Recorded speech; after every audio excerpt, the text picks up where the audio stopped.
వివిధ భారతి యూట్యూబ్ ప్రేక్షకులకు స్వాగతం, సుస్వాగతం. ఓం శ్రీ గణేశాయ నమః. ఓం శ్రీ సరస్వత్యే నమః. శ్రీ గురుభ్యో నమః. ఓం శ్రీ పరమాత్మనే నమః. వసుదేవసుతం దేవం కంసచాణూరమర్దనం దేవకీ పరమానందం కృష్ణం వందే జగద్గురుం. ఓం శ్రీ పరమాత్మనే నమః. అతః ప్రథమోధ్యాయః అర్జున విషాదయోగః. ఇంతకుముందు భాగంలోని శ్లోకాలను ఒక్కసారి చదువుకుందాం.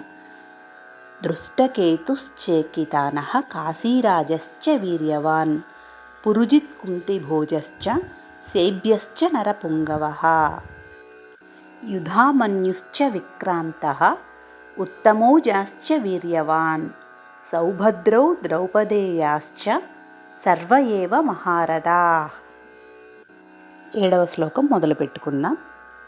అస్మాకం తు విశిష్టాయే తాన్నిబోధ ద్విజోత్తమా నాయకా మమ సైన్యస్య సంజ్ఞార్థం తాన్ బ్రవీమితే. అస్మాకం తు విశిష్టాయే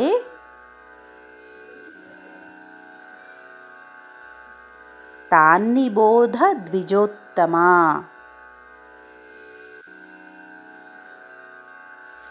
నాయకా మమ సైన్యస్య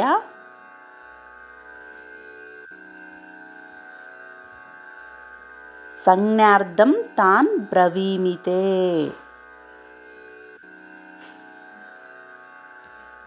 మొత్తం కలిపి చదువుకుందాం.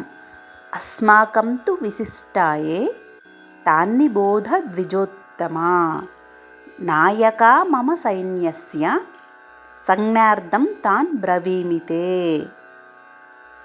అస్మాకం తు విశిష్టాయే తాన్నిబోధ ద్విజోత్తమా నాయకా మమ సైన్యస్య సంజ్ఞార్థం తాన్ బ్రవీమితే. అస్మాకం తు విశిష్టాయే తాన్నిబోధ ద్విజోత్తమా నాయకా మమ సైన్యస్య సంజ్ఞార్థం తాన్ బ్రవీమితే. 7వ శ్లోకం యొక్క తాత్పర్యము తెలుసుకుందాం.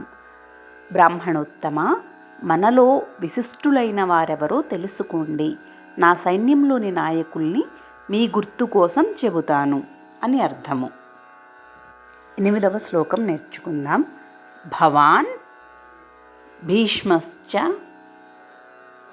కర్ణశ్చ కృపశ్చ సమితింజయః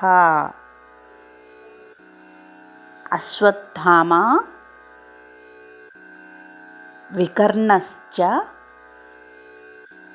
సౌమదత్తి స్తథైవ చ. భవాన్ భీష్మశ్చ కర్ణశ్చ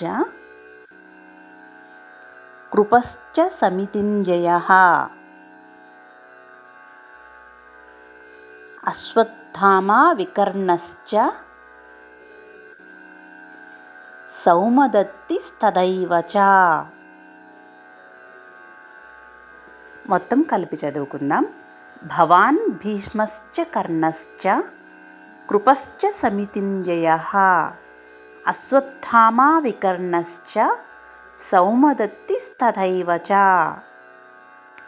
భవాన్ భీష్మశ్చ కర్ణశ్చ కృపశ్చ సమితింజయః అశ్వత్థామా వికర్ణశ్చ సౌమదత్తి స్తథైవ చ.